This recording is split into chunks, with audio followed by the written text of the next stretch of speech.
Hello दोस्तों, कैसे हैं आप सभी लोग। आशा करता हूँ बहुत अच्छे होंगे। मेरा नाम है अमन। आदित्य एनालिसिस पर आपका बहुत बहुत स्वागत। ये लेक्चर मोशन ऑफ अर्थ का पार्ट 2 है दोस्तों। पार्ट 1 था रोटेशन, मोशन ऑफ अर्थ का ही पहला पार्ट था वो वीडियो देखने के लिए आपको ऊपर आइकन शो हो रहा होगा, क्लिक करें, जाएं, वो वीडियो देखें, लाइक शेयर और कमेंट जरूर करें दोस्तों। और हाँ, सब्सक्राइब करना मत भूल जाना। टाइम ना गवाते हुए चलिए शुरू करते हैं आज का ये lecture, motion of the earth part 2 revolution.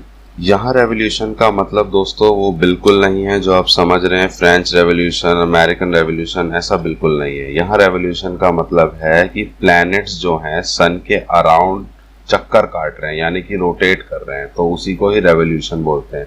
जैसे कि धरती को अपना एक साल कंप्लीट करने में, यानी कि एक पूरा चक्कर कंप्लीट करने में अपनी ऑर्बिट पर 365 डेज लगते हैं, तो वो हो गया अर्थ की रेवोल्यूशन। अब यहाँ मैंने वर्ड यूज करा ऑर्बिट, तो आपको पता होना चाहिए ऑर्बिट क्या है। ऑर्बिट वो है जिस रास्ते पे आप होकर कहीं जाते हो एक जगह पे, ऐसे ही अर्थ जो है किसी एक रास्ते पे रोटेट कर रही है, उस रास्ते को, यानी कि वो पाथ जो है उस पर ये अर्थ रोटेट कर रही है सन के अराउंड, तो उसको ही ऑर्बिट कह दिया है। और कुछ खास नहीं है इसमें, सिर्फ इतना ही समझना है कि ऑर्बिट जो है एक रास्ता है जिस पर से अर्थ रोटेट करती है सन के अराउंड।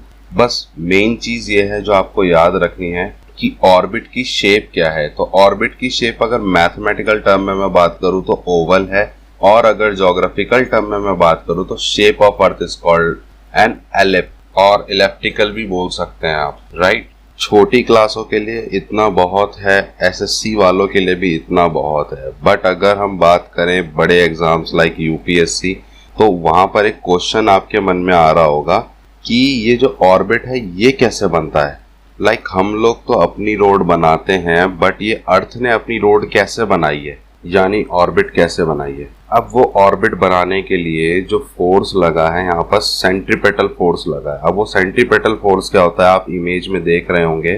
सिंपल भाषा में अगर समझना है तो ये समझिए कि जो फोर्स ऑफ ग्रेविटी है अर्थ और बाकी प्लैनेट्स के बीच में, वो उसको उस ऑर्बिट पे रहने पे मजबूर करती है। अगर वो फोर्स ऑफ ग्रेविटी नहीं रहेगी तो वो बॉल, यानी कि अर्थ जो है वो अवे हो जाएगी वहां से, राइट। और इस इमेज में आप इलेप्टिकल शेप भी देख सकते हैं। अब अर्थ को अपना एक चक्कर पूरा करने में सन के अराउंड 365 डेज लगते हैं। ये करेक्ट नहीं है, अप्रॉक्स है। बाकी आप जानते ही होंगे लीप ईयर और रेगुलर ईयर का खेल, 4 साल में एक बार लीप ईयर आता है, और वो जो डे ऐड कर दिया जाता है वो कर दिया जाता है फरवरी के मंथ में। अब ये फरवरी ही क्यों चुना गया है, इसका आंसर किसी को नहीं पता, मतलब पता होगा पर मुझे नहीं पता। अब किसी न किसी काम को पूरा करने के लिए किसी को तो चुना जाता है ना। अब फरवरी नहीं तो मार्च चुना जाता है, इसलिए उन्होंने फरवरी ही चुन लिया।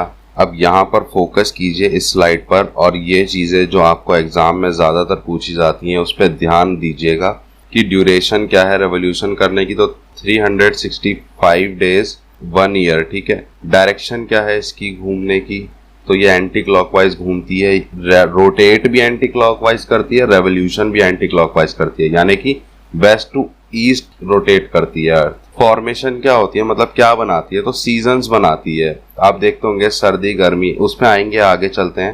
पर इससे पहले आपको यहाँ पे स्पीड देखनी होगी कि अर्थ की स्पीड क्या है। तो भैया 1 सेकेंड में 30 किलोमीटर चल देती है अर्थ। यहाँ तक क्लियर है? कोई डाउट हो दोस्तों तो प्लीज कमेंट करें। मैं आपको अपना इंस्टा अकाउंट भी दे दूंगा और ट्विटर आईडी भी दे दूंगा, वहां पर भी आप मुझे डीएम कर सकते हैं, डायरेक्ट मैसेज सीधा कर सकते हैं, या कोई टॉपिक आप जिस पे वीडियो देखना चाहते हैं नेक्स्ट लेक्चर, तो प्लीज आप मुझे बताएं। और फिर मैं बोल रहा हूँ सब्सक्राइब करना मत भूलिएगा चैनल। ये सब तो दोस्तों बेसिक ज्ञान था, बट अब जो मेन बात है वो मेन बात ये है कि अर्थ जो टिल्टेड है, आप सभी को मैंने पहले ही बताया अपनी पिछली वीडियो में भी कि अर्थ टिल्टेड है 23.5 डिग्री। अब इसके टिल्टेड होने से ना बहुत ज्यादा परेशानी हो रही है पढ़ने में लोगों को। कोई बात नहीं, वो सारी परेशानी आज ही खत्म हो जाएगी। जब अर्थ टेढ़ी है तो हम भी टेढ़ा होके पढ़ेंगे, छोड़ेंगे नहीं इसको। एक तो अर्थ की आप यहाँ इस इमेज में देख रहे होंगे कि एक अर्थ की एक्सिस वाली लाइन है, ये जो रेड वाली है, ओके, और एक ये जो बीच में मैंने बनाई है लाइन ऑफ इल्यूमिनेशन, ये लाइन होती है जो एक तरफ दिखाती है दिन है, एक तरफ दिखाती है रात है, तो इसको लाइन ऑफ इल्यूमिनेशन बोलते हैं। यहीं पे क्लियर कर लीजिएगा, एक्सिस अलग है, लाइन ऑफ इल्यूमिनेशन अलग है। लाइन ऑफ इल्यूमिनेशन अलग करती है दिन और रात को, एक्सिस अलग चीज है। जो पूरी एक्सिस है नॉर्थ पोल से लेके साउथ पोल तक, और ये दोनों ही इमेजिनरी लाइंस हैं। अंडरस्टूड। अब अर्थ के स्फीयर को हमने दो हिस्सों में बांट लिया, यानी कि नॉर्दर्न हेमिस्फीयर और सदर्न हेमिस्फीयर। इंडिया जो है नॉर्दर्न हेमिस्फीयर पे लाई करता है, आप यहाँ पे देख सकते हैं। एक बेसिक सा क्वेश्चन है जिसका आंसर आप सबसे मैं एक्सपेक्ट करता हूँ कि आपको आता होगा। जो साइड सन के पास होगी वहां गर्मी होगी, या जो साइड सन से दूर होगी वहां गर्मी होगी? ऑब्वियसली ना, जहां पर सन पास होगा वहां गर्मी होगी। तो ऐसे बनते हैं सीजन। मैं समझता हूं कि अभी थोड़ा डाउट हो रहा होगा, तो मैं उसको क्लियर कर देता हूं और क्लैरिटी से बताता हूं। पहले ये देख लीजिए, असली नौरा फतेही जब गर्मी में नाचेगी।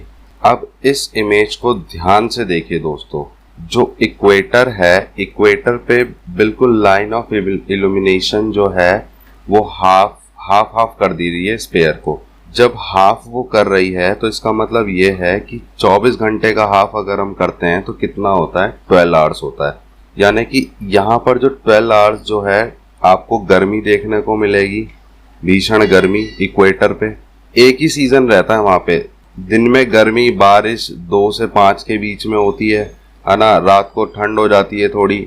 यहाँ पर एक ही सीजन रहता है, इक्वेटर पे कोई चेंज नहीं होता सीजन का। ये बात आप दिमाग में क्लियर कर लीजिए, क्योंकि आप इमेज भी देख रहे होंगे कि ये चाहे इधर घूम ले, वेस्ट टू ईस्ट कितना ही घूमती रहे, इक्वेटर पे तो लाइन ऑफ इल्यूमिनेशन जो है वो बराबर पड़ रही है, उतनी ही पड़े जा रही है। यानी कि एक रोटेशन जब वो अर्थ पूरी कर लेती है तो 12 घंटे उसका जो सन की साइड वाला हिस्सा होता है, सन के फ्रंट पे जो पड़ता है वहां पर गर्मी होगी, और फिर जब वो बैक चला जाता है तो वहां पर थोड़ा ठंड हो जाती है। तो सीजन वहां पर तो एक ही रहता है। इक्वेटर पे नो सीजन चेंज है ना, कोई भी और सीजन नहीं होते वहां पे, सिर्फ यही जो है एक साइकिल चलता रहता है हमेशा। अब बात यहाँ आती है जब वो झुक जाती है, यानी कि 23.5 डिग्री जो टिल्टेड है, और नॉर्दर्न हेमिस्फीयर अगर उसके सामने है तो अर्थ पे नॉर्दर्न हेमिस्फीयर में होगी गर्मी और सदर्न हेमिस्फीयर में होगी सर्दी।